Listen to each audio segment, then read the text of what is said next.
इन्होंने बोला है कि एक एयरलाइन है, सबसे पहला क्वेश्चन यही है कि बताओ, एनालिसिस बताओ कि हम क्या ड्रॉप कर सकते हैं फ्लाइट को। ड्रॉप करने का मतलब क्या होता है?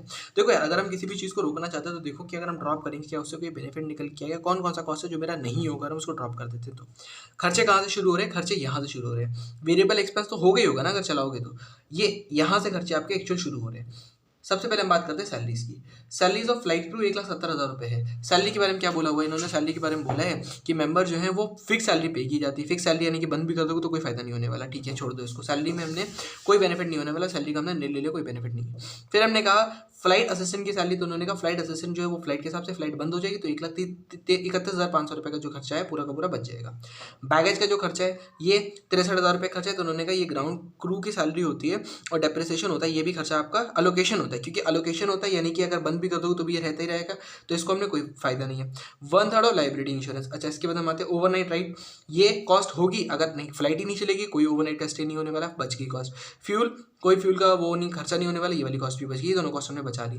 डेप्रिसिएशन आपका रहेगा ही रहेगा, वो तो आपका एज इट इज रहने वाला है। लाइबिलिटी इंश्योरेंस के लिए उन्होंने बोला कि 1/3 जो इंश्योरेंस होता है वो स्पेशल चार्ज होता है, बाकी आपका रहेगा ही रहेगा। तो 1/3 यानी कि 147 का 1/3 आपका रहेगा, 49,000 की सेविंग यहाँ पर होगी।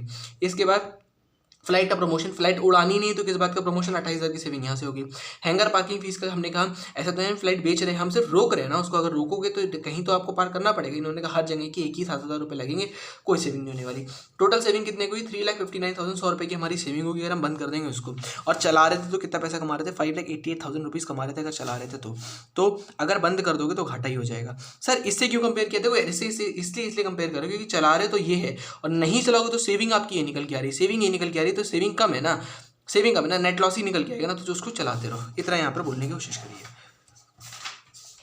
क्वेश्चन नंबर 10 पे आते हैं। इसके बाद क्वेश्चन नंबर 10 में इन्होंने कहा कि बता दो कि कितना मिनिमम चाहिए जो हम चार्ज करें। मतलब एक तरीके से सामने वाले ने ना हमें USD 28.5 का ऑफर दे दिया है।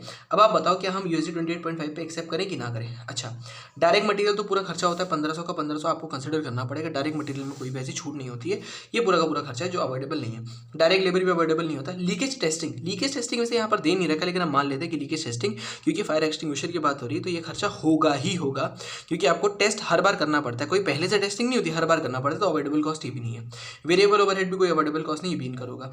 Export clearance charges on FOB terms भाई लेना ही पड़ेगा, अगर बाहर बेचना है तो भेजना है तो ये भी खर्चा होगा। फिक्स ओवरहेड मेरा अलोकेटेड होता है हमेशा, क्योंकि ये 100 रुपये का, तो ये मेरा बच जाएगा। तो 1880 रुपये का मेरा जो खर्चा है वो यहाँ पर होगा। USD में अगर हम देखें तो 1880 डिवाइड बाई 67 28.0597 का USD का मेरा खर्चा है। और सेलिंग प्राइस उसने कितनी बोली? उसने कहा कि 28.5 का सेलिंग प्राइस है।